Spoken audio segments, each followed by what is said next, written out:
આયા હો માતા, હાથ જોડીને પગે લાગામ. તારી શરણમાં આયા હો માતા, हाथ जोड़ने पोगे लगाम. ये कृपाओं की माता, ईश्वर ने तुझे क्रिस्त भक्तों का अक्षय नियुक्त किया है. संकट के समय सब मनुष्य तेरी शरण में दौड़ आते हैं, क्योंकि तू हमारी शरण, सहारा और भरोसा है. हे कृपाओं की माता, हम अपने आप को एवं अपने सारे कार्यों को आपके चरणों में सौंप देते हैं. हम ईश्वर को धन्यवाद देते हैं कि उसने हमारे लिए सब कृपाएं तेरे ही हाथों में सौंप दी है. आज रोगी अच्छे स्वास्थ्य की खोज में, दुखी सांत्वना के आशा में, दरिद्र सहायता की लालसा में अपनी अपनी मनोकामनाएं लेकर आपकी शरण में उपस्थित हुए हैं. तेरे कृपालु हृदय से हम सब विश्वासियों को सहारा प्रदान कर, दुखियों पर दया कर, निरुत्साहितों को उत्साहित कर और निर्बलों को सबल बना दे. इस जीवन यात्रा में हमारी सहायता कर और प्रत्येक जोखिमों से हमें बचा. हम कृपाओं की माता मरियम और प्रभु यीशु को आदर्श मानकर उनसे प्रार्थना करें.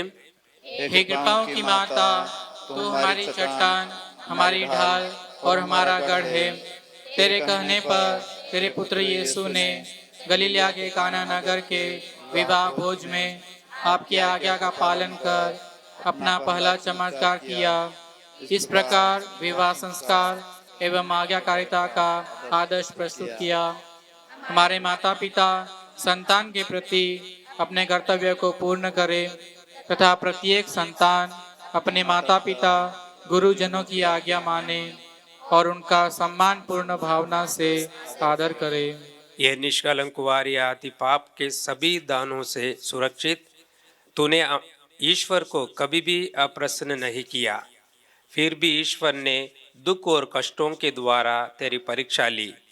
अपने प्रिय पुत्र यीशु का अकथनीय दुख देखकर भी तू ईश्वर के प्रति विश्वास में अडिग रही.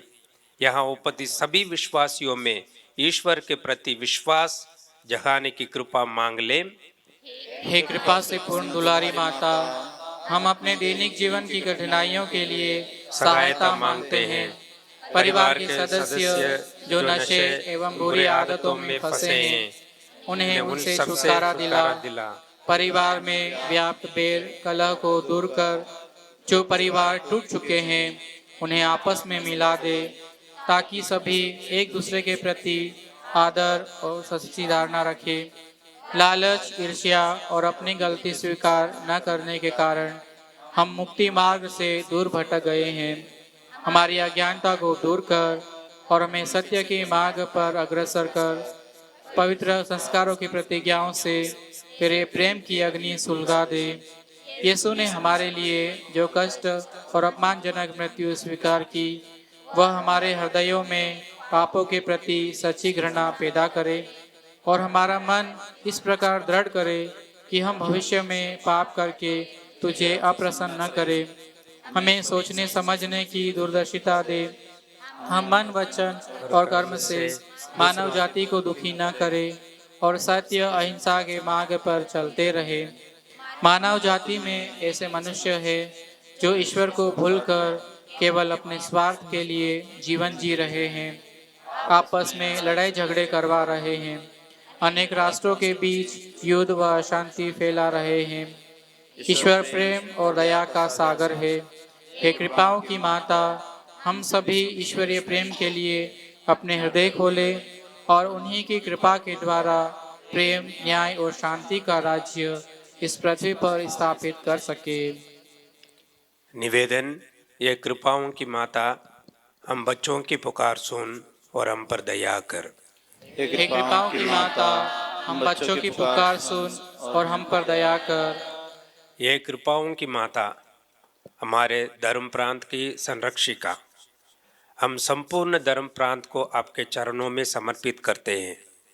हमारे सभी धर्माध्यक्षों, पुरोहितों, धर्म बहनों, धर्म बंधुओं, प्रचारकों और लोक धर्मियों को सत्य का प्रकाश और प्रेम की ज्वाला एवं कलीसिया एकता लाने के लिए वृद्ध और सुरक्षम दृष्टि प्रदान कर। हे कृपाओं की माता, हम बच्चों की पुकार सुन और हम पर दया कर। हम भक्तजन अपने मन के विचारों, योजनाओं, कल्पनाओं एवं इच्छाओं को आपके हाथों में सौंपते हैं।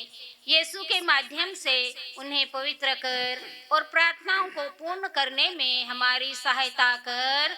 हे कृपाओं की माता, हम बच्चों की पुकार सुन और हम पर दया कर। सभी युवा नशीली वस्तुओं, बुरी वासनाओं और दुष्कार्यों को छोड़े वे सच्चे मन से पश्चाताप और पाप क्षमा का संस्कार ग्रहण करें। वे प्रभु की पुकार सुने और समाज एवं कलीसिया की सेवा के लिए अपने आप को सहर्ष अर्पित करें। हे कृपाओं की माता, हम बच्चों की पुकार सुन और हम पर दया कर। हे कृपाओं से परिपूर्ण अत्यंत बुद्धिमती कुंवारी, सभी विद्यार्थियों को तेरे चरणों में समर्पित करते हैं। उन्हें तेज स्मरण शक्ति तथा विवेक प्रदान कर उन्हें परिश्रमी और ईमानदार बनाए रख। उनकी मेहनत का फल सदा सफलता में मिले।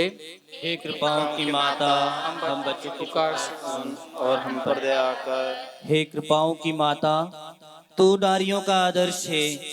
आज हमारे समाज में नारियां असंख्य पीड़ाएं झेल रही हैं। जो माताएं बांझपन और मानसिक रोगों से पीड़ित हैं, उन पर दया कर तथा उन्हें दाम्पत्य जीवन की पवित्रता को समझने की कृपा दे। हे कृपाओं की माता, हम बच्चों की पुकार सुन और हम पर दया कर। हम हमारे मृत विश्वासियों की आत्म शांति के लिए प्रार्थना करते हैं, जो शोधक अग्नि के अकथनीय दुखों से पीड़ित है। उन पर दया कर अपने पुत्र से विनय कर उनके अपराधों को क्षमा दिला। उन्हें ज्योति के सुख में सहभागी बना और स्वर्ग में उचित स्थान दिला। हम भक्तजनों की दुर्घटनाओं से रक्षा कर एवं आकस्मिक मृत्यु से बचाए रख। हे कृपाओं की माता, हम बच्चों की पुकार सुन और हम पर दया कर। हम सब मिलकर कृपाओं की माता को धन्यवाद दें। हे कृपाओं की माता, तेरा हृदय कोमल और विनम्र है। जब जब हम तुझे पुकारा, तूने हमें दैनिक जीवन की आवश्यकताओं, दुर्घटनाओं और विपत्तियों में सहायता की और हमारे कार्यों पर आशीर्वाद दिया। आपके द्वारा प्राप्त अनगिनत वरदानों, कृपादानों और उपकारों के लिए धन्यवाद देते हैं। हे माँ मरियम, ईश्वर की माँ, कृपया आप मेरे दिल को अपने दिल के समान बना दे तथा इस पृथ्वी पर मुझे यीशु के प्रेम का प्रचारक बना दे। दुखियों और बीमारों के लिए प्रार्थना। हे कृपाओं की माता, दुखियों की सांत्वना, पापियों की शरण तथा बीमारों की कुशलता है। तेरे बच्चे शारीरिक और मानसिक बीमारियों से पीड़ित हैं। हम पर दया कर, तू भक्तों की आशा एवं दुखियों की दिलासा है। हम सब प्रार्थना करते हैं, जैसे तूने अपने पुत्र यीशु के साथ दुखों में भागी होकर मानव मुक्ति में सहयोग दिया, उसी प्रकार हम सभी भक्तों के दुख तकलीफों में सहायता कर। हम अपनी सभी दुख तकलीफें तुझे समर्पित करते हैं। यीशु जो हमारा दिव्य वैद्य और औषधि है, उसे अनुनय विनय कर कि वह हमें चंगा कर दे। हम सब मिलकर कुंवारी मरियम की स्मरण कर प्रार्थना बोलें। अत्यंत धर्मनिष्ठ कुंवारी मरियम, स्मरण कर कि आज तक यह कभी सुनने में नहीं आया कि तेरा कोई भी शरणागत तुझसे सहायता मांगकर तथा परमेश्वर के पास तेरी प्रार्थना की मदद चाहकर तुझसे अनसुना चूक गया हो। हे कुंवारियों में श्रेष्ठ कुंवारी, हे मेरी माता, इसी विश्वास को लेकर मैं तेरी शरण में दौड़ा आया हूँ। मैं शोकपूर्ण पापी तेरे सम्मुख उपस्थित हूँ। हे परमेश्वर की माता, मेरी प्रार्थना अनसुनी न करना, किंतु कृपा करके उस पर ध्यान देना। आमीन। प्रभु यीशु क्रिस्त आपके साथ हो और आपकी रक्षा करे। वह आप में निवास करे और आपको सुरक्षित रखे। वह आपके आगे चले और आपका मार्ग दिखाए। वह आपके पीछे रहे और आपको संभाले। वह आपके ऊपर विराजमान हो और आपको आशीर्वाद दे। पिता और पुत्र और पवित्र आत्मा के नाम पर आमीन।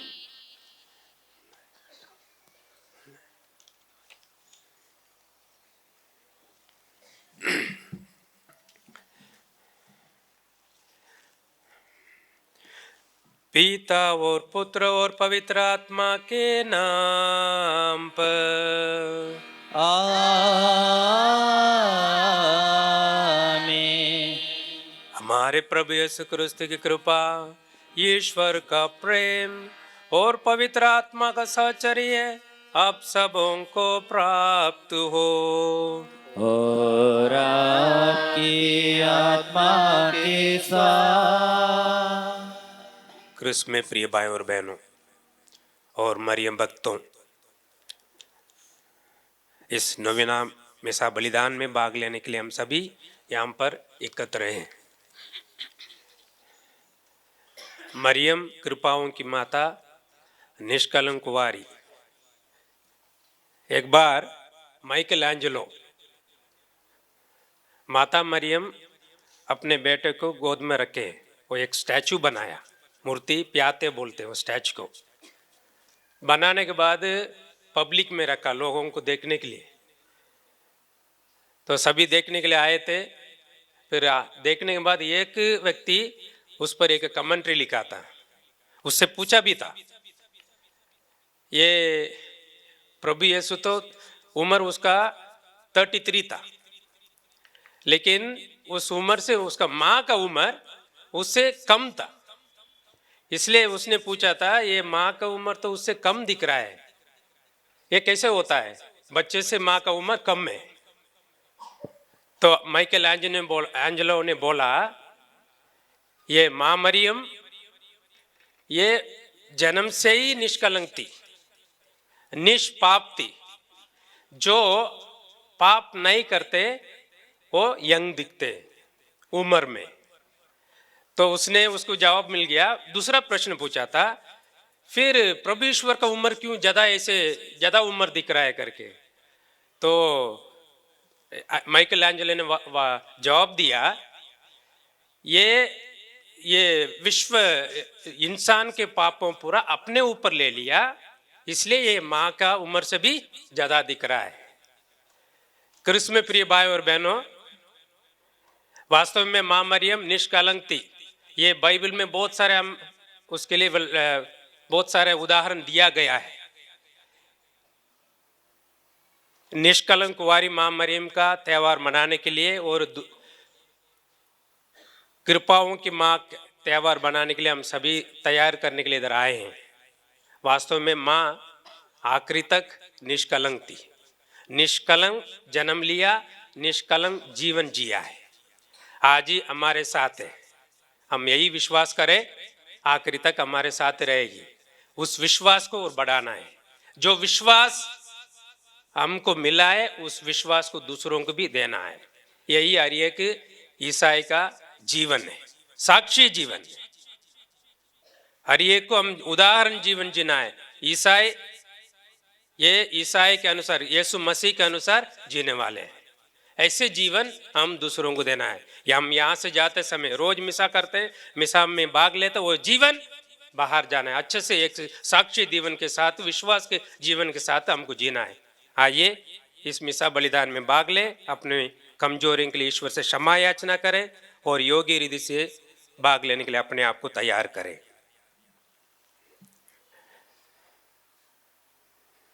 ये भाइयों बहनों, मैं सर्वशक्तिमान ईश्वर और आप लोगों के सामने स्वीकार करता हूँ कि मैंने मन, वचन और कर्म से तथा अपना कर्तव्य पूरा न करने से, अपने कसूर से, अपने बाहरी कसूर से घोर पाप किया है। इसलिए मैं नित्य कुंवारी धन्य मरियम से, सब स्वर्गदूतों, संतों और आप लोगों से, ये भाइयों बहनों, विनती करता हूँ कि आप लोग मेरे लिए प्रभु ईश्वर से प्रार्थना करें।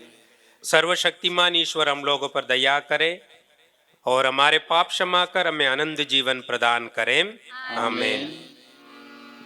हम पापी आए द्वार तेरे, हम पापी आए द्वार तेरे, हम पापी आए द्वार तेरे, हम पापी आए द्वार तेरे।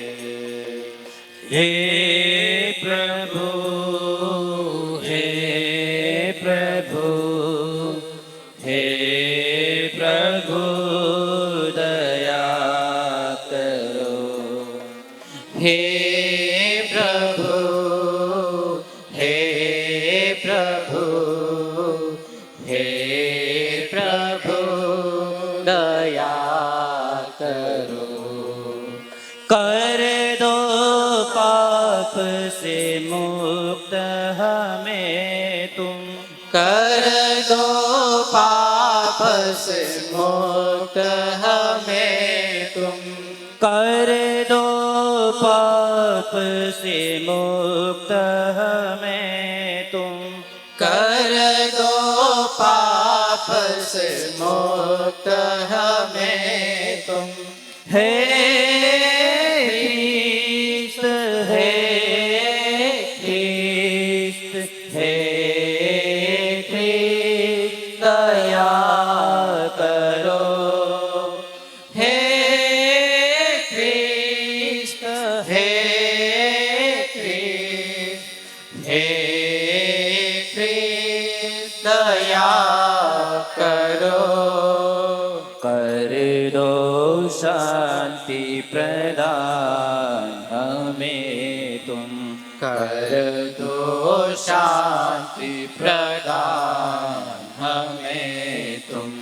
हे प्रभु, हे प्रभु, हे प्रभु दया करो, हे प्रभु, हे प्रभु, हे प्रभु दया करो, दया करो।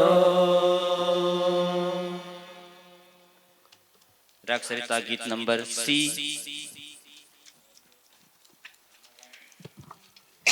हम प्रार्थना करें।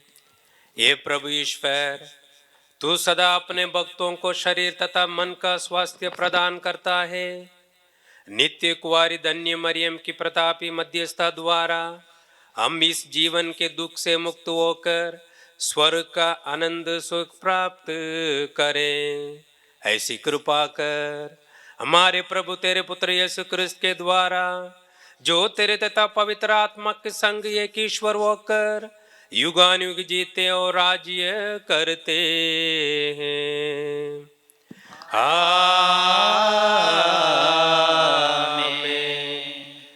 सर्वशक्तिमान ईश्वर आपको आशीर्वाद प्रदान करे ताकि योग्य रीति से ईश्वरवाणी को सुना सके। पिता और पुत्र और पवित्र आत्मा के नाम पर आमीन।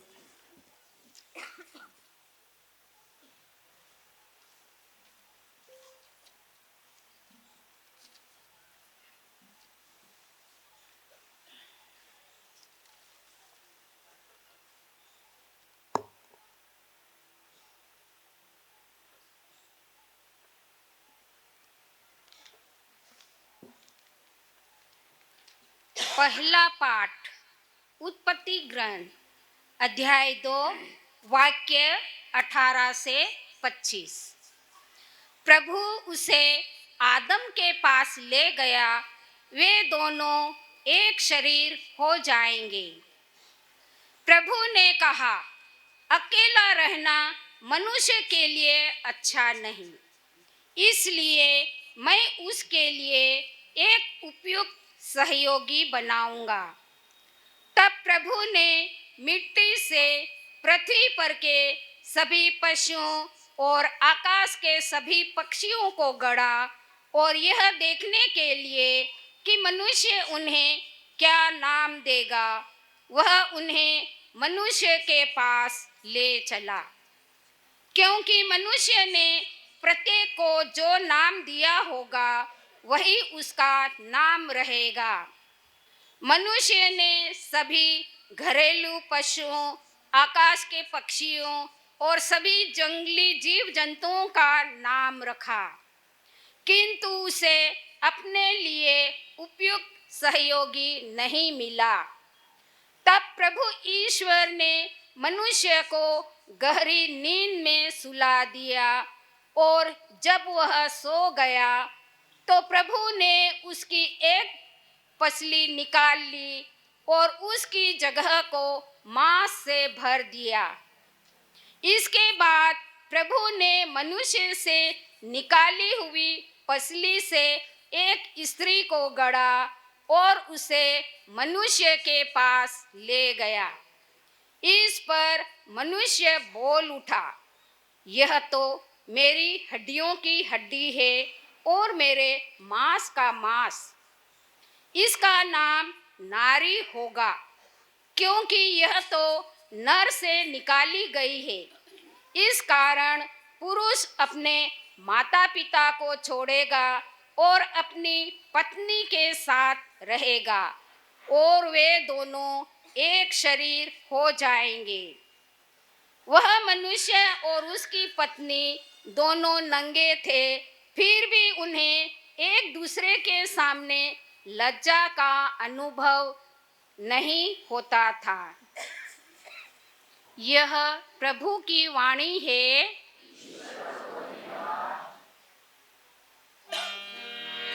ओ माँ मरियम तेरा नाम सारे जग में धन्य है। ओ माँ मरियम तेरा नाम सारे जग में धन्य है। पापी है हम ओ माँ मरियम कर प्रार्थना।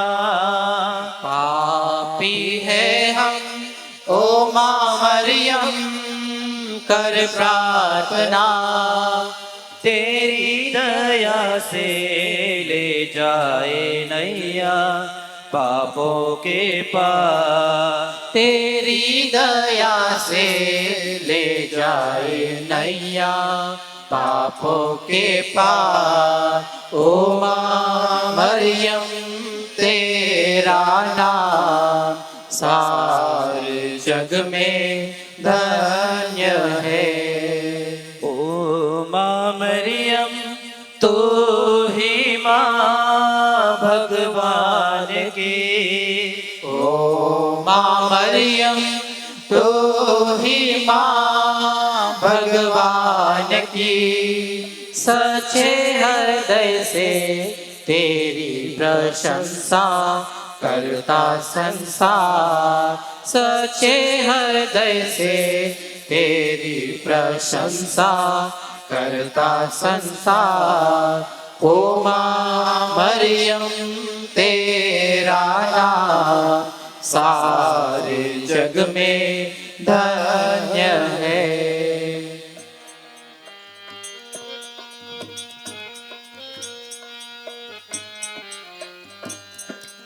जो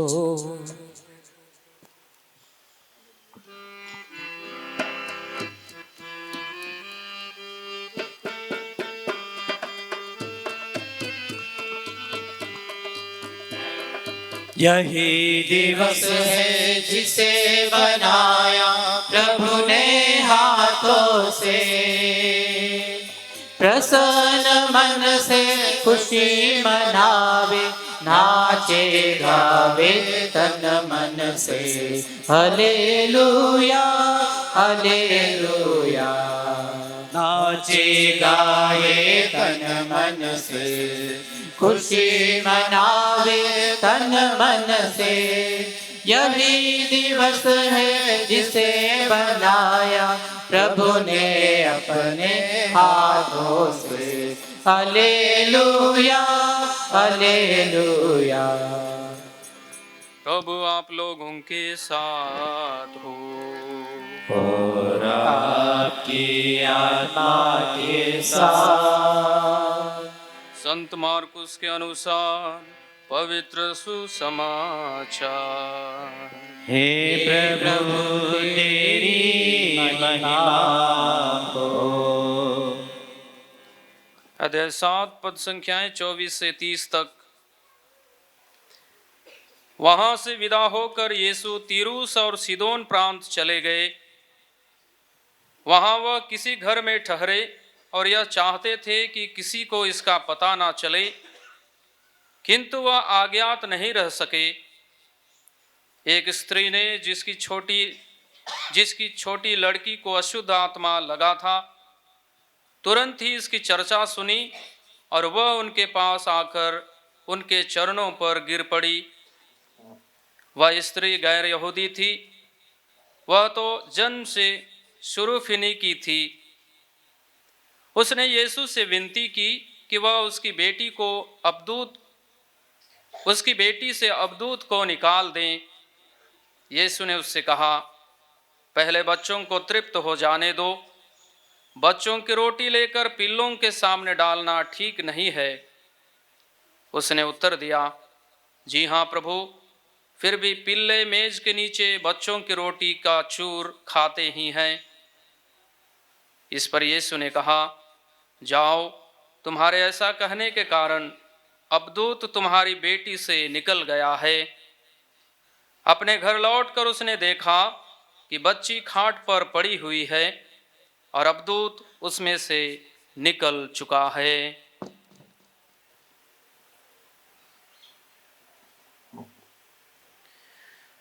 प्रभु का सुसमाचार। हे ख्रीस्त तेरी स्तुति हो। Hallelujah hallelujah. हे प्रभु यीशु, आपके वचन आत्मा और जीवन है। इन वचनों के द्वारा मेरे जीवन में शांति आ जाए, चंगाई आ जाए। हालेलुया। प्यारे भाइयों और बहनों, आध्यात्मिक जीवन एक संघर्ष है। क्या है? आध्यात्मिक जीवन एक संघर्ष है और इसी के साथ मसीही जीवन एक चुनौती है। Christian life is a challenge. और अगर आप इस चुनौती को ग्रहण करने के लिए तैयार हैं तो आपको अपने आध्यात्मिक जीवन में निरंतर संघर्ष करना पड़ेगा और बिना संघर्ष के हम ईश्वर की आशीष को ग्रहण नहीं कर पाएंगे। इसलिए बाइबल हमें स्पष्ट करती है प्यारे भाइयों और बहनों, अफेसियों के पत्र अध्याय 6 पद संख्या 12 में, क्योंकि हमें निरे मनुष्यों से नहीं बल्कि इस संसार के एवं अंधकारमय संसार के अधिपतियों से हमें क्या करना पड़ता? निरंतर संघर्ष करना पड़ता है। इस आकाश की दुष्ट आत्माओं से हमें निरंतर संघर्ष करना पड़ता है। इसलिए अब तुम ईश्वर के अपार सामर्थ्य से बल ग्रहण करो, जिससे कि तुम शैतान की धूर्तता का सामना करने में सामर्थ हो सको और उसके अग्निमय बाणों को आप लोग बुझा सको। अग्निमय बाणों को आप उसके बुझा सको। लिखा है, आप ईश्वर के अस्त्र शस्त्र धारण करें, जिससे कि आप शैतान की धूर्तता का सामना करने में समर्थ हों, क्योंकि हमें निरे मनुष्यों से नहीं बल्कि इस अंधकार में संसार के अधिपतियों, अधिकारियों तथा शासकों और आकाश की दुष्ट आत्माओं से संघर्ष करना पड़ता है। इसलिए आप ईश्वर के अस्त्र शस्त्र धारण करें, जिससे कि दुर्दिन में आप शत्रु का सामना करने में समर्थ हों और अंत तक अपना कर्तव्य पूरा करके विजय प्राप्त करें। बोलिए आमीन। Hallelujah hallelujah. हे प्रभु यीशु, मैं इस वचन को स्वीकार करता हूं। मैं अपने आध्यात्मिक जीवन में संघर्षरत रहूंगा। मुझे आशीष प्रदान कीजिए। Hallelujah hallelujah. तो इस संघर्ष को जारी रखने के लिए पवित्र वचन में बताता है कि आप सत्य का कमर बंद कस लें। धार्मिकता का कवच धारण कर ले, शांति सुसमाचार उत्साह के जूते पहन ले और खड़े हो जाएं। साथ ही विश्वास की ढाल लिए रहें और उससे आप दुष्ट के सब अग्निमय बाणों को बुझा सकेंगे। इसके अतिरिक्त मुक्ति का टोप पहन लें और आत्मा की तलवार अर्थात ईश्वर का वचन ग्रहण करें और आप लोग हर समय आत्मा में सब प्रकार की प्रार्थना और निवेदन करते रहें। आप लोग जागते रहें और सब संतों के लिए विनती करते रहें।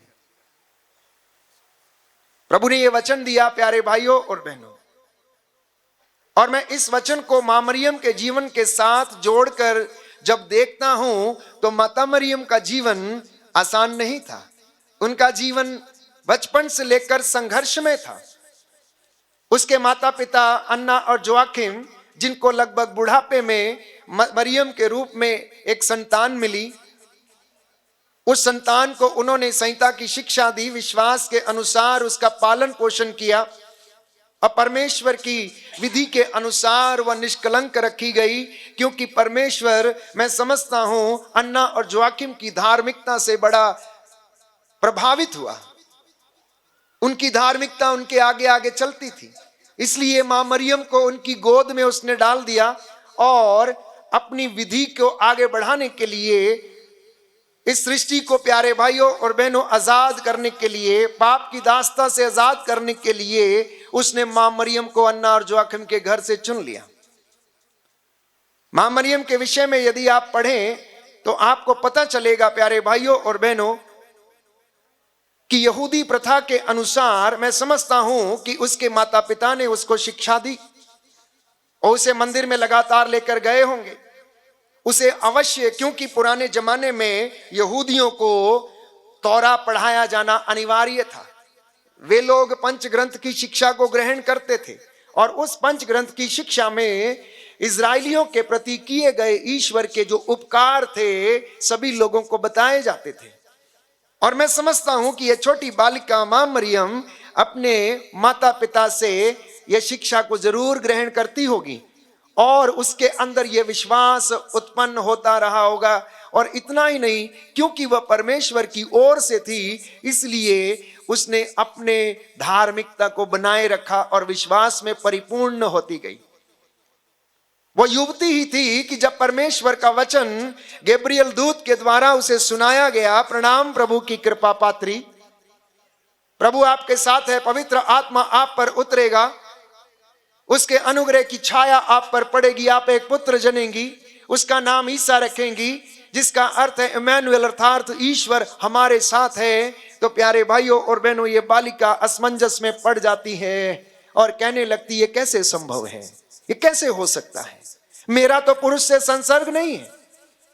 लेकिन स्वर्गदूत उससे कहता है कि तू चिंता मत कर, पवित्र आत्मा की ओर से यह सब कार्य होगा और तू गर्भवती होगी, पवित्र आत्मा की छाया आप पर उतरेगी, उसका अनुग्रह आप पर छाएगा और जो आपसे उत्पन्न होंगे वो परमेश्वर के पुत्र कहलाएंगे। प्यारे भाइयों और बहनों, और उसके जीवन में यह संघर्ष चालू हो जाता है कि किस प्रकार से परमेश्वर की धार्मिकता को और पवित्रता को बनाए रखना है, किस प्रकार से परमेश्वर की इच्छा को अपने जीवन में पूरा होने देना है। एक नौजवान बेटी जो समाज को ये सोचकर चिंता नहीं करती कि क्या कहेगा समाज, वो कहती है ठीक है, जैसा तूने कहा है वैसा मेरे जीवन में पूरा हो जाए। और यह विश्वास उसके जीवन में शायद इसलिए आया होगा क्योंकि उसने अपने माता पिता से संस्कारी और विश्वास की शिक्षा, पवित्र वचन की शिक्षा और लगातार यहूदी प्रथा के अनुसार नियमों का पालन किया जाना, धर्म के अनुसार चलना और प्रभु की रीतियों और उसके आदेशों और विधियों का पालन करने से उसके अंदर ये विश्वास अवश्य आया होगा। और उसने जरूर सोचा होगा कि यदि परमेश्वर इजराइलियों को सूखे कदमों लाल सागर पार करा सकता है तो उसके लिए कुछ भी असंभव नहीं है।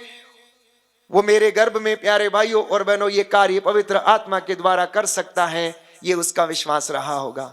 आज जब आपको ये वचन सुनाया जा रहा है मां मरियम की निष्कलंकता के विषय में, उसकी पवित्रता के विषय में, पवित्रता की साधना करने के विषय में, धार्मिकता की साधना करने के विषय में, शांति की साधना करने के विषय में, तो मैं समझता हूं कि परमेश्वर आपसे बातें कर रहा है। जैसा कि हम पढ़ते हैं यशायाह नबी के ग्रंथ में कि तेरी धार्मिकता तेरे आगे आगे चलेगी और मेरी महिमा तेरे पीछे पीछे आएगी। मां मरियम की धार्मिकता उसके आगे आगे चलती थी, वो परमेश्वर से जुड़ी हुई थी, इसलिए परमेश्वर ने उसके द्वारा यीशु मसीह को इस दुनिया में लाने का निर्णय लिया। बोलिए आमीन, हालेलुया, हालेलुया। हे प्रभु यीशु, हे प्रभु यीशु, मां मरियम की मध्यस्थता से मां मरियम की मध्यस्थता मैं प्रार्थना करता हूँ, मैं प्रार्थना करता मेरे हूँ, परिवार में भी मेरे परिवार पवित्रता का, पवित्रता विश्वास का, धार्मिकता का वरदान प्रदान कीजिए। वरदान प्रदान कीजिए। Hallelujah, hallelujah, hallelujah, hallelujah. और इतना ही नहीं, यीशु के पालन करता उसके पिता यूसुफ, प्यारे भाइयों और बहनों, बाइबल हमें इसके विषय में बताती है कि उसके द्वारा एक भी शब्द जो था कहीं बोला नहीं गया, कहीं बोला नहीं गया। उसने कहीं पर एक शब्द भी नहीं बोला या सवाल नहीं किया या जवाब नहीं दिया। हमें ऐसा सुनने को नहीं मिलता है। जो कुछ उसे स्वप्न में दिखा उसने वैसा ही किया और परमेश्वर की इच्छा को उसने सर्वोपरि समझा। और परमेश्वर ने उसे, प्यारे भाइयों और बहनों, सपनों में भी दर्शन दिए और उसे बताया कि तुम्हें क्या करना है। क्यों? क्योंकि वो धार्मिक मनुष्य था। यूसुफ के विषय में लिखा है कि वो धर्मी पुरुष था। पहले तो वो असमंजस में था, मरियम को बदनाम करना नहीं चाहता था कि उसकी वजह से कहीं मरियम बदनाम ना हो जाए, लेकिन परमेश्वर ने अपने स्वर्गदूत के द्वारा उसे स्वप्न में संदेश दिया कि डर मत, उसे अपने यहां लाने से मत डर, क्योंकि जो कुछ उसके गर्भ में है वो पवित्र आत्मा की ओर से है। हमारे जीवन में परमेश्वर कई इच्छाओं को पूरा करना चाहता है। वो हमारे जीवन में पवित्रता को बढ़ाना चाहता है। वो हमारे जीवन में, हमारे संघर्षों में हमारी सहायता करना चाहता है। वो हमें धार्मिकता में बनाए रखना चाहता है। तो इसके लिए हमें प्रयास करने की आवश्यकता है। इसके लिए इंसान को धर्मी बनने की आवश्यकता है। देखिए, 3 बातें हैं। धर्म एक अलग चीज है, धर्मी बनना एक अलग चीज है, और धार्मिकता ये अलग चीज है। आप धर्म में रह सकते हैं, लेकिन जरूरी नहीं है कि आप धर्मी मनुष्य हैं। और हो सकता है कि आप धर्मी भी हैं परंतु बीच में दूसरे काम कर लेते हैं। इसका मतलब ये नहीं है कि आप धार्मिकता पर चलते हैं। ये तीनों में बहुत ज्यादा अंतर है, प्यारे भाइयों और बहनों। प्रभु ने ये नहीं कहा कि तू धर्मी है तो मेरी महिमा तेरे पीछे पीछे आएगी। उसने कहा तेरी धार्मिकता तेरे आगे आगे चलेगी। धार्मिकता जब हम कहते हैं तो प्रभु के काम, प्रभु की सेवा, धर्म के काम, पुण्य के काम, सेवा के काम, पवित्रीकरण, शांति, सहनशीलता, फॉरगिवनेस, प्रेम, ये सारी बातें, ये सारे गुण तेरे आगे आगे चलने चाहिए। और तब मेरी महिमा तेरे पीछे पीछे आएगी। तेरे बंधनों को तुझसे तोड़ेगी, प्यारे भाइयों और बहनों, और तुझे आजाद करेगी। बोलिए आमीन, हालेलुया। तो क्या आप पवित्रताई का जीवन व्यतीत करना चाहते हैं? क्या आप पवित्रता में बने रहना चाहते हैं? क्या आप विश्वास में बने रहना चाहते हैं? हाँ या ना बोलिए। तो वादा कीजिए आज प्रभु से, क्योंकि अगर आप वादा करते हैं तो हमें निरंतर संघर्ष करना पड़ेगा, आत्मत्याग करना पड़ेगा। हमें अपने जीवन में इन वचनों के अनुसार आगे बढ़ना होगा, तभी हम ईश्वर की आशीष को ग्रहण कर पाएंगे। अन्यथा प्यारे भाइयों और बहनों, उसकी आशीष को हम ग्रहण नहीं कर पाएंगे। सुनिए जकरिया नबी के ग्रंथ में प्रभु क्या वादा करता है। जकरिया नबी का ग्रंथ अध्याय 8 पद संख्या 14 और उससे आगे।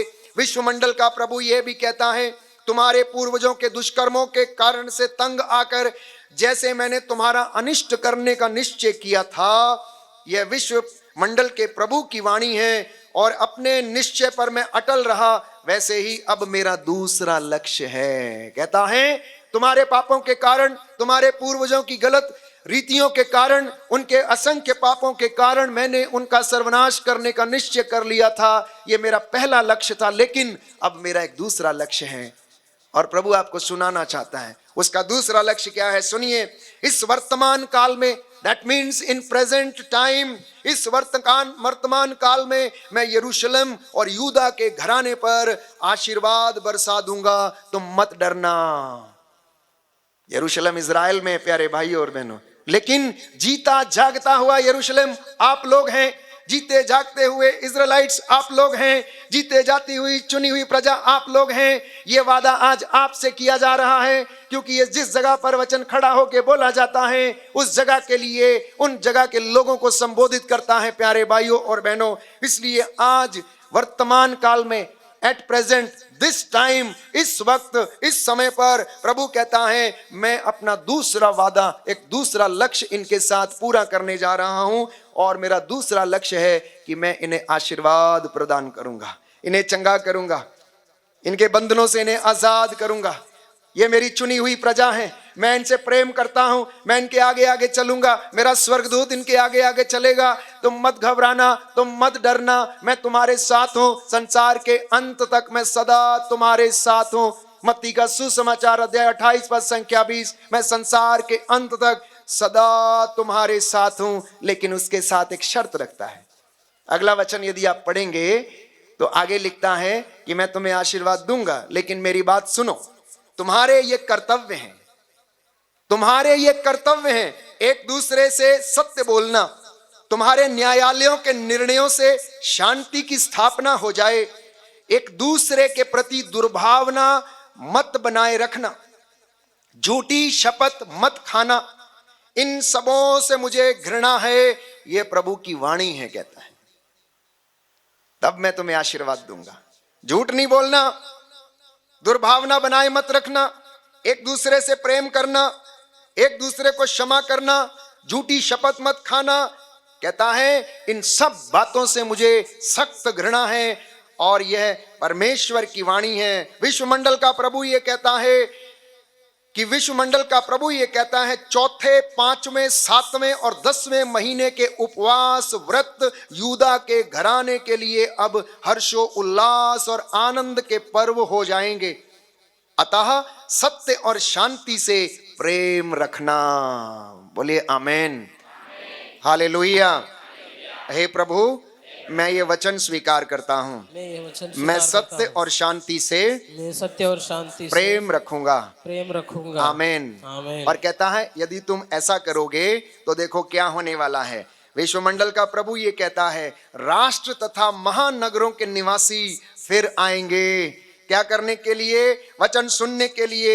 एक नगर के लोग दूसरे नगर के लोगों के पास जाकर कहेंगे, आइए हम प्रभु की कृपा मांगने चलें, हम विश्वमंडल के प्रभु के दर्शन करने जाएं। मैं तो जा रहा हूं। इस प्रकार बहुसंख्यक लोग और शक्तिशाली राष्ट्र विश्व के प्रभु के दर्शन करने और प्रभु की कृपा मांगने के लिए यरूशलेम आएंगे, अर्थात इस जगह पर आएंगे। मां मरियम की कृपा से प्रार्थना करने के लिए, उसकी मध्यस्थता से प्रार्थना करने के लिए जब वे लोग, प्यारे भाइयों और बहनों, आपके आचरण, आपके व्यवहार, आपकी धार्मिकता, आपके प्रेम, आपकी शांति और आपकी सेवा और आपकी मसीहत को देखेंगे तो यहाँ पर लोग मां मरियम की मध्यस्थता से आशीषें, बरकतें मांगने के लिए आएंगे।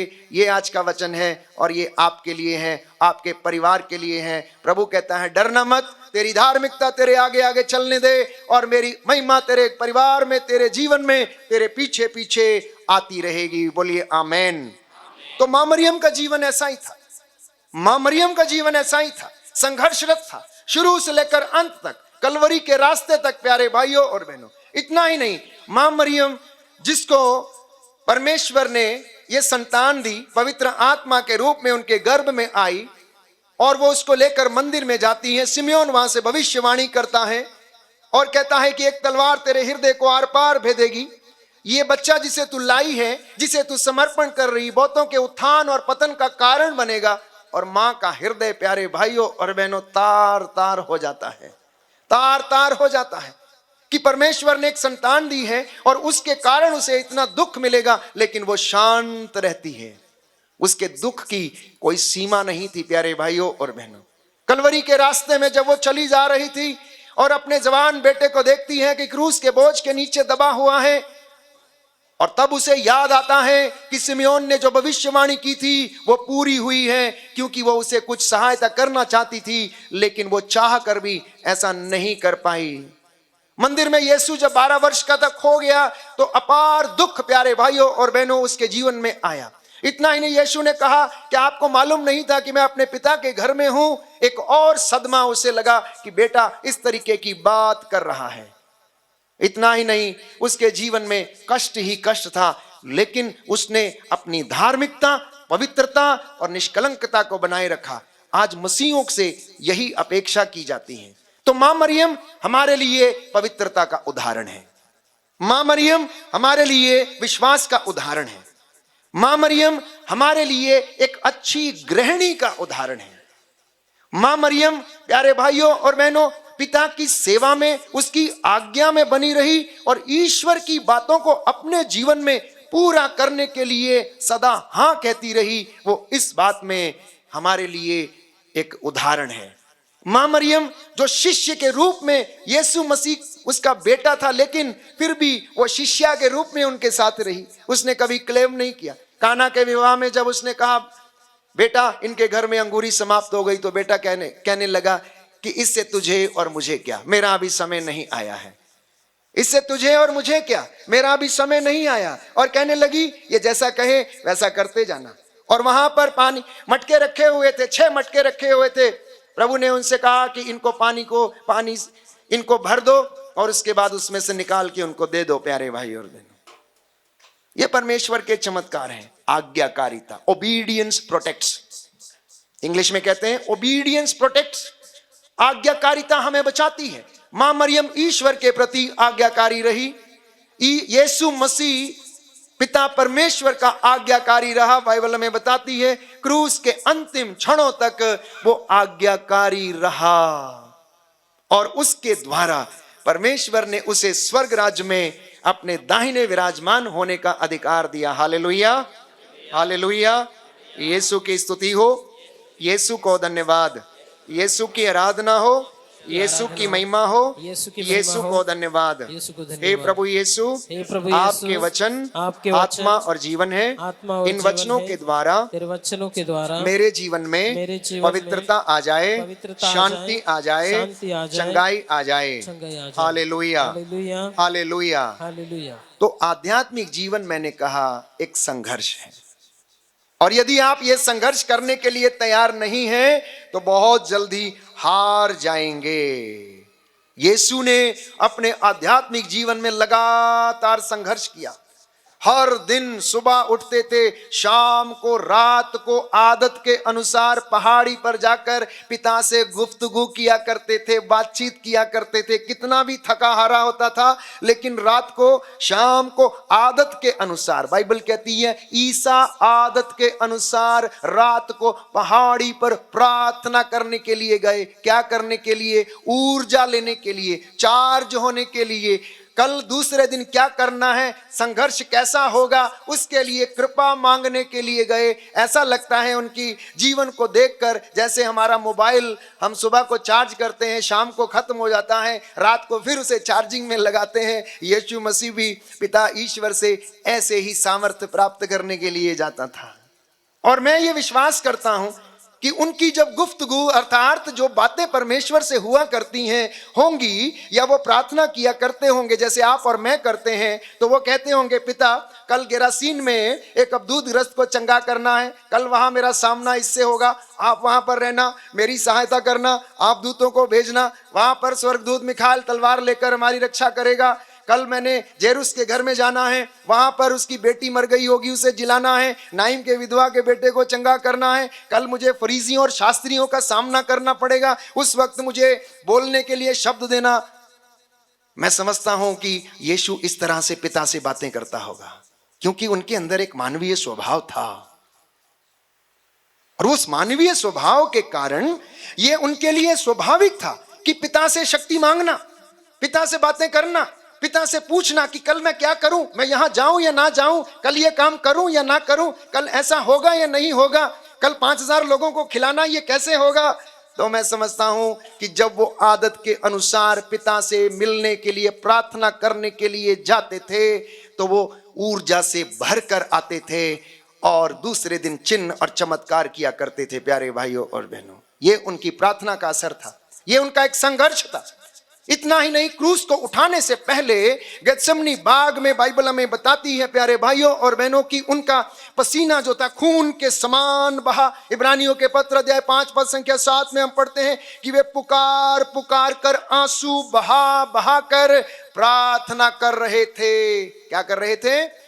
आंसू बहाकर, पुकार पुकार कर प्रार्थना कर रहे थे। ओ अब्बा पिता, यदि ये संभव हो तो ये दुख का प्याला मुझसे टल जाए, लेकिन मेरी नहीं तेरी इच्छा पूरी हो, मेरी नहीं तेरी इच्छा पूरी हो। हम अपने जीवन में जब दुख आता है, हम क्या सोचते हैं? हमारी प्रतिक्रिया क्या रहती है? What is our attitude?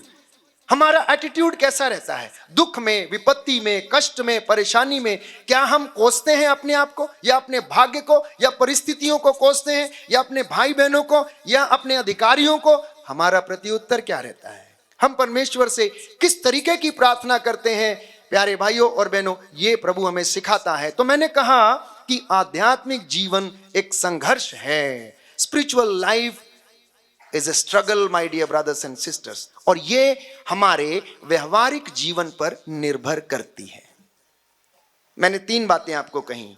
मसीही जीवन एक चुनौती है, क्रिश्चियन लाइफ इज चैलेंज। अगर कोई मसीह में आ गया है, नई सृष्टि बन गया है, तो उसे मसीह के मनोभावों के अनुसार जीवन बिताने की जरूरत है। दूसरा मैंने कहा कि आध्यात्मिक जीवन एक संघर्ष है, और बिना संघर्ष के प्यारे भाइयों और बहनों हम ईश्वर की महिमा में नहीं पहुंच सकते, उसके दर्शन को हम नहीं देख सकते, उसकी कृपा को हम अनुभव नहीं कर सकते, क्योंकि स्वयं यीशु मसीह ने उस संघर्ष को अपनाया। गेत्सेमनी बाग में औंधे मुंह होकर प्रार्थना किया। उनको प्यारे भाइयों और बहनों इतना बड़ा क्रूस लाद कर अपने कंधों पर जाना था, मानव जाति के पापों का बोझ लेकर जाना था, और कलवरी के रास्ते की यात्रा करनी थी, कोड़े खाने थे। और देखिए कि पूरी रात वो बेचैन रहे, प्रार्थना करते रहे, और एक स्वर्गदूत, बाइबल हमें बताती योहन के सुसमाचार में, कि एक स्वर्गदूत उनके सामने आकर खड़ा हो गया और उन्हें क्या कराने लगा? ढारस बंधाने लगा। Hallelujah, hallelujah, hallelujah, hallelujah, hallelujah. हे प्रभु यीशु, मेरे दुखों और कष्टों में भी मुझे ढारस बंधाइए, मुझे हिम्मत दीजिए। हालेलुया। तो एक बहुत अच्छी बात इस वचन से हमें सीखने को मिलती है कि जब हम कष्ट में रहते हैं और जब उस कष्ट में हम प्रार्थना करते हैं, तो स्वर्गदूत ईश्वर की इच्छा के अनुसार हमें क्या करते हैं? ढारस बंधाते हैं। अब जब इस लाइन को आप पढ़ते हैं कि एक स्वर्गदूत उनके सामने आकर खड़ा हो गया और उन्हें ढारस बंधाने लगा, मतलब बातचीत होने लगी। शायद उसमें अंकित नहीं है, लेकिन उनको लाइनों के बीच में अगर आप पढ़ने की कोशिश करेंगे, उसको महसूस करने की कोशिश करेंगे, तो स्वर्गदूत उससे अवश्य कह रहा होगा, यीशु डरना मत, डरना मत। ये 2-3 किलोमीटर की यात्रा है, 2-3 घंटे तुझे लटकना पड़ेगा, 40 कोड़े खाने पड़ेंगे, कोई बात नहीं, चिंता मत कर, क्रूस को मत देखना, पर तू वो जगह देख जो पिता ने तेरे लिए तैयार की है। तेरी नजरें उस जगह पर रहनी चाहिए, उस लक्ष्य पर रहनी चाहिए, उस मुक्ति जो तुझे मिल रही है, पूरी दुनिया को तेरे द्वारा मिल रही है, उस पर तेरी नजरें रहनी चाहिए। और मैं विश्वास करता हूं कि यीशु की नजर प्यारे भाइयों और बहनों भारी क्रूस पर नहीं थी, पिता के दाहिने विराजमान होने की उनकी वहां पर जो इच्छा थी वो उन्हें प्रेरित कर रही थी, और वो क्रूस उठाने के लिए तैयार थे। पिता की आज्ञा उनको मानने के लिए वो तैयार थे, क्योंकि ये पिता का आदेश था कि ईसा अपना रक्त बहाए और प्रायश्चित करे, और उस आज्ञा को पूरा करने के लिए वो संघर्षरत रहा। और उनके इस संघर्ष से, उनके इस स्ट्रगल से मुझे और आपको मुक्ति मिली। और आज प्रभु यीशु प्यारे भाई और बहनों उस संघर्ष को पार करके महिमा में विराजमान है, पिता के दाहिने बैठा है, निरंतर आपके लिए प्रार्थना कर रहा है, और मेरे लिए और आपके लिए बिचवई करता है, पिता से बिचवई करता है। जब आप अपनी प्रार्थनाएं समर्पित करते हैं, संतों की मध्यस्थता से, मां मरियम की मध्यस्थता से। तो मां मरियम प्यारे भाइयों और बहनों उन प्रार्थनाओं को लेती है और पुत्र यीशु के हाथों में देती है, और पुत्र यीशु प्यारे भाइयों और बहनों पिता के हाथों में उन निवेदनों को सौंपता है, और उसके बाद पिता परमेश्वर प्रभु यीशु मसीह के पवित्र लहू को उसके जवाब में हम लोगों पर छिड़कता है और उससे हमें उद्धार मिलता है। बोलिए आमेन, आमेन। आप जब दूतों और संतों की मध्यस्थता से प्रार्थना करते हैं तो मैंने शायद पहले भी ये प्रवचन किया है, जिन्होंने पहले सुना है, कि वो इमेजिन करिए कि वो नजारा कैसा है, वो नजारा कैसा है, स्वर्ग का वो नजारा कैसा है।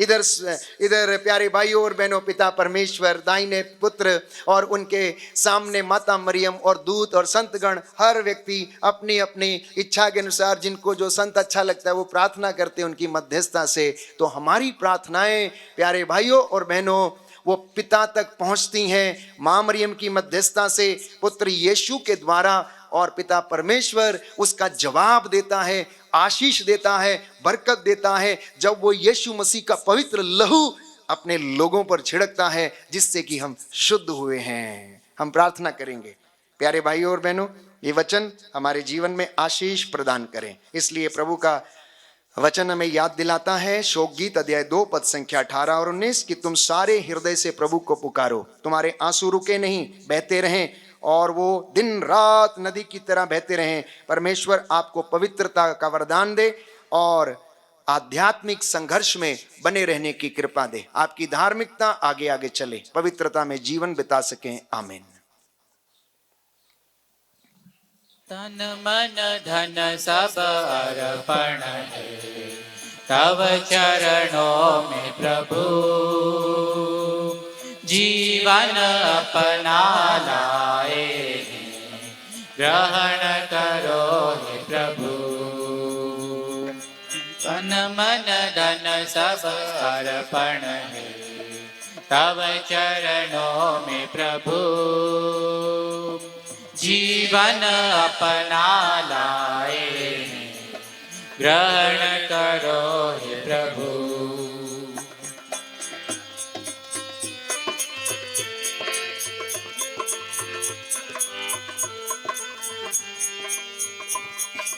दाक्रस रोटी की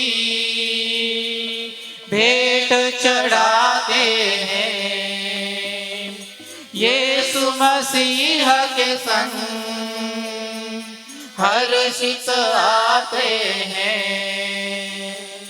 ग्रहण करो प्रभु हम सब जन को इन उपहारों के संग, ग्रहण करो प्रभु हम सब जन को इन उपहारों के संग।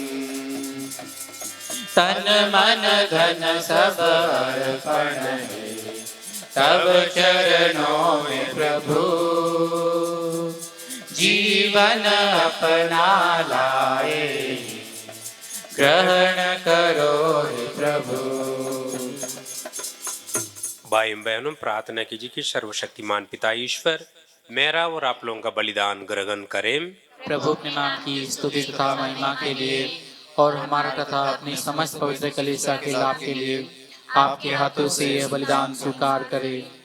ये प्रभु इन बलिदानों के साथ अपनी प्रजा की यातनाएं भी स्वीकार कर तेरे पुत्र की माता धन्य मरियम की मध्यस्थता द्वारा किसी की अभिलाषा निष्फल ना हो और ना किसी की मांग अनसुनी हो। यह प्रार्थना करते हमारे प्रभु यीशु क्रिस्त के द्वारा। आमीन। प्रभु आप लोगों के साथ हो और आपकी आत्मा के साथ। प्रभु में मन लगाइए, हम प्रभु में मन लगाए हुए हैं। हम अपने प्रभु ईश्वर को धन्यवाद दें। यह उचित और न्याय संगत है। ये प्रभु पवित्र पिता सर्वशक्तिमान और शाश्वत ईश्वर यह वास्तव में उचित और न्याय संगत हमारा कर्तव्य तथा कल्याण है कि हम सदा और सर्वत्र तुझे धन्यवाद दे। और नित्य कुंवारी धन्य मरियम के इस दिन तेरी स्तुति करे और तेरे नाम की महिमा करे। पवित्र आत्मा की शक्ति की छाया से इन्होंने तेरे एकलौत पुत्र को गर्भ में धारण किया और अपने कौमार्य का गौरव अखंड रखते हुए आनंद ज्योति हमारे प्रभु यीशु क्रिस्त को जन्म दिया। इन्हीं के द्वारा स्वर्गदूतों तेरे प्रताप की प्रशंसा करते, प्रभुत्व तेरी आराधना करते और शक्तियां तेरी सम्मुख कांप उठती है। स्वर्ग और उसका सामर्थ्य तथा धन्य सेराफिम एक साथ तेरी अर्चना करते हैं। इसीलिए इन्हीं के स्वर में स्वर मिलाकर हम भी विनम्र भाव से तेरा स्तुति गान करते हैं। गाए हम सब मिलकर जीवंत ईश्वर का स्तुति गान। गाए हम सब मिलकर जीवंत ईश्वर का स्तुति गान।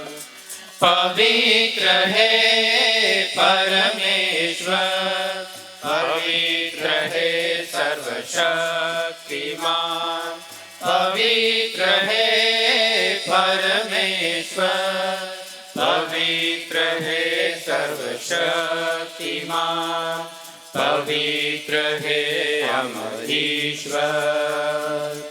जय हो तेरी, जय हो, जय हो तेरी, जय हो, जय हो तेरी, जय हो। आइए हम सभी भक्तिभाव से इस बलि परिवर्तन में भाग लें। ये प्रभु तू वास्तव में पवित्र है, सारी पवित्रता का स्रोत है। हम तुझसे प्रार्थना करते हैं तो इन उपहारों को अपने आत्मा के संस्पर्श से पवित्र कर दे कि ये हमारे प्रभु यीशु क्रिस्त के शरीर तथा रक्त बन जाए। जब वे स्वेच्छा से मृत्यु के लिए सौंपे गए, उन्होंने रोटी ली, तुझे धन्यवाद दिया और रोटी तोड़कर उसे अपने शिष्यों को देते हुए कहा, तुम सब इसे लो और इसमें से खाओ, क्योंकि यह मेरा शरीर है जो तुम्हारे लिए बलि चढ़ाया जाएगा।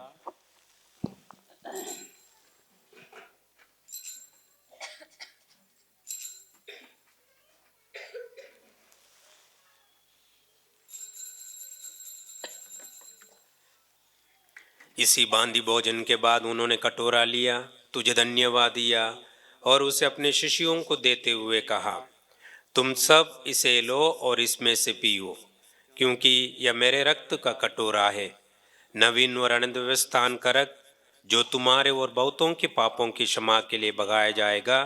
तुम मेरे स्मृति में किया करो।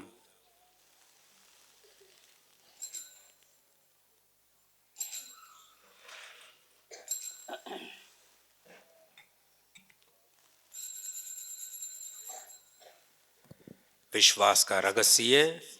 हे प्रभु, जब हम ये रोटी खाते और यह कटोरा पीते हैं, तेरे पुनरागमन तक तेरी मृत्यु की घोषणा करते हैं। इसलिए प्रभु, हम क्रिस्त की मृत्यु और पुनरुत्थान की स्मृति में तुझे जीवन की रोटी और मुक्ति का कटोरा चढ़ाते हैं। हम तुझे धन्यवाद देते हैं कि तूने हमें अपने सम्मुख उपस्थित होने और अपनी सेवा करने का सौभाग्य प्रदान किया है।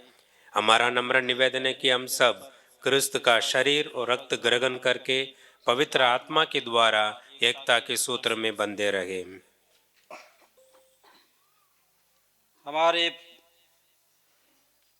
हे प्रभु, हमारे संत पिता फ्रांसिस, हमारे धर्माध्यक्षों और सभी याजकों के साथ विश्व भर में फैली अपनी कलीसिया की सुधि ले तथा इससे प्रेम में सिद्ध बना दे।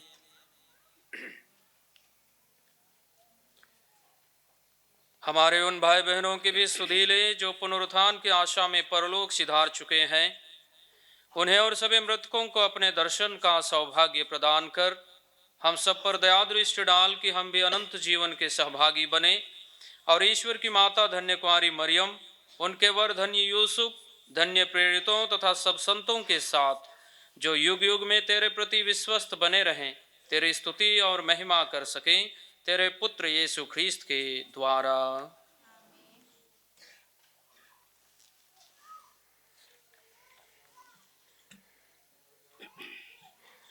इन्हीं प्रभु क्रिस्त के द्वारा, इन्हीं के साथ और इन्हीं में ये सर्वशक्तिमान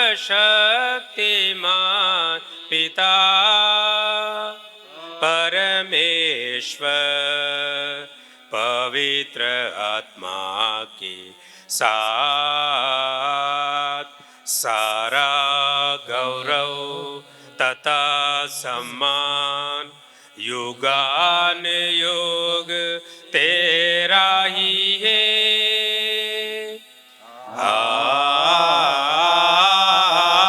आमीन।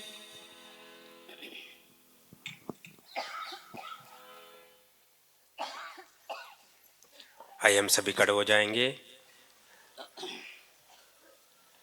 हम सभी अपने अपने आंखें बंद करें, दोनों हाथों को लाए रखें और ईश्वर से प्रार्थना करें। और आज विशेष रूप से इस दिन के लिए धन्यवाद दें। हम सभी को एक परिवार के रूप में कृपाओं की माँ स्थल पर लेकर आए हैं। धन्यवाद दें और एक परिवार को समर्पित करें। पूरा धर्म प्रांत को समर्पित करते हुए हम सभी मिलकर जो प्रार्थना प्रभु यीशु मसीह ने सिखाए उसी को भक्ति भाव से हम सभी दोहराएंगे। ये हमारे पिता जो स्वर्ग में है, तेरा नाम पवित्र माना जाए, तेरा राज्य आए, तेरी इच्छा जैसे स्वर्ग में है वैसे पृथ्वी पर भी पूरी होवे। हमारा प्रतिदिन का हर आज समय दे और हमारे अपराध हमें क्षमा कर, जैसे हम भी अपने अपराधी को क्षमा करते हैं, और हमें परीक्षा में डाल परंतु बुराई से बचा। हे प्रभु, हम तुझसे प्रार्थना करते हैं, सभी बुराइयों से हमें बचा और इस जीवन में हमें कृपा पूर्वक शांति प्रदान कर। हम तेरी दया से सदा पाप से दूर और हर विपत्ति से सुरक्षित रहें और उस दिन की प्रतीक्षा करते रहे जब हमारे मुक्तिदाता यीशु ख्रिस्त फिर आकर हमारी धन्य आशा पूरी करेंगे।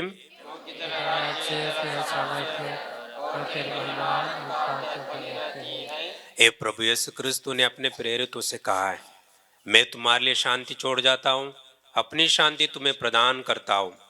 तो हमारे पापों पर नहीं, अपनी कलीसिया के विश्वास पर दृष्टि डाल और कृपा पूर्वक उसे शांति तथा एकता प्रदान कर। तू युगानुयुग जीता और राज्य करता है। प्रभु की शांति सदा आप लोगों के साथ हो और आपकी आत्मा के साथ। परस्पर शांति अभिवादन कीजिए।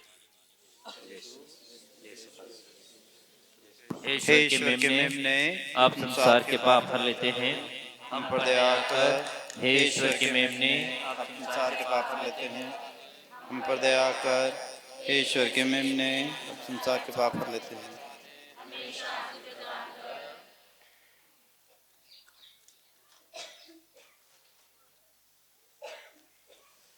देखिए ईश्वर का मेमना, इन्हें देखिए जो संसार के पाप पर लेते हैं।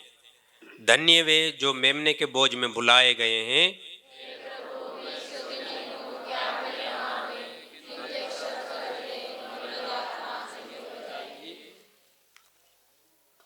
मन में बस जा प्रभु दिल में, आजा प्रभु मन में, बस जा प्रभु दिल में, आजा प्रभु, आजा प्रभु, आजा प्रभु जीवन में।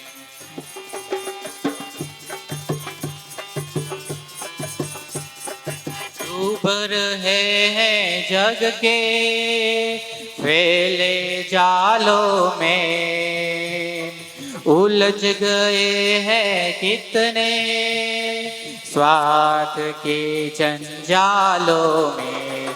हेवनहार आजा मेरे प्रभु तू आजा, हेवनहार आजा मेरे प्रभु तू आजा। आजा आजा प्रभु मन में, बस जा प्रभु दिल में। आजा प्रभु आजा प्रभु आजा प्रभु जीवन में। हम प्रार्थना करें। आइए हम सभी आंखें बंद रखें। प्रभु यीशु हमारे दिल में रोटी के रूप में उपस्थित है। धन्यवाद है इस पवित्र मिसा बलिदान के लिए। जितने भी भाई बहन हम सब के लिए मदद किए, सभी फादर सिस्टर्स, धर्म भाई बहनें और लोग धर्म, सबके लिए हम धन्यवाद है। एक दूसरे को प्रार्थना करने में मदद किए, उन सब के लिए धन्यवाद है। प्रभु ईश्वर से यही निवेदन करें, प्रभु यीशु हम सभी को भी आप जैसे बना दे। पवित्र दिल से हम सभी को एक रूप में हमको भी बनाए रखने के लिए प्रभु ईश्वर से प्रार्थना करें। मेरे पीछे पीछे गाएंगे। मेरे दिल में बसने वाले प्रभु, मुझे तेरे जैसा बना देगा। मेरे दिल में बसने वाले प्रभु, मुझे तेरे जैसा बना। सभी दिल से उस ईश्वर को धन्यवाद है। उस ईश्वर के हर एक वरदानों को अपने दिल में ले और अपने जीवन में हम प्रैक्टिस करने के लिए, अनुभव करने के लिए हम प्रार्थना करें। ईश्वर के प्रेम से भरने के लिए, ईश्वर के ज्ञान से भरने के लिए, ईश्वर के शक्ति से, जीवन से भरने के लिए हम प्रार्थना करें। तेरे प्रेम से मुझे भर देगा, तेरे प्रेम से मुझे भर दे, तेरे जीवन से मुझे भर दे, तेरे जीवन से मुझे भर दे। मुझे तेरे जैसा बना दे, मुझे तेरे जैसा बना दे। सभी साथ में। मेरे दिल में बसने वाले प्रभु, मुझे तेरे जैसा बना दे। मेरे दिल में बसने वाले प्रभु, मुझे तेरे जैसा बना दे। तेरी शक्ति से मुझे भर दे, तेरी शक्ति से मुझे भर दे, तेरी शांति से मुझे भर दे, तेरी शांति से मुझे भर दे। सभी साथ में। मुझे तेरे जैसा बना दे, मुझे तेरे जैसा बना दे। मेरे दिल में बसने वाले प्रभु, मुझे तेरे जैसा बना दे। तेरे ज्ञान से मुझे भर दे, तेरे ज्ञान से मुझे भर दे, तेरे आनंद से मुझे भर दे, तेरे आनंद से मुझे भर दे। मुझे तेरे जैसा बना दे, मुझे तेरे जैसा बना दे। सभी साथ में। मेरे दिल में बसने वाले प्रभु, मुझे तेरे जैसा बना दे, मुझे तेरे जैसा बना दे, मुझे तेरे जैसा बना दे। ये प्रार्थना करते हमारे प्रभु यीशु क्रिस्त के द्वारा। आमीन। प्रभु आपके साथ हो और आपकी आत्मा के साथ। आशीर्वाद हमें प्रदान करे सर्वशक्तिमान पिता और पुत्र और पावन आत्मा। आमीन आमीन आमीन। जाइए क्रिस्त यज्ञ हुआ संपन्न। धन्यवाद परमेश्वर को।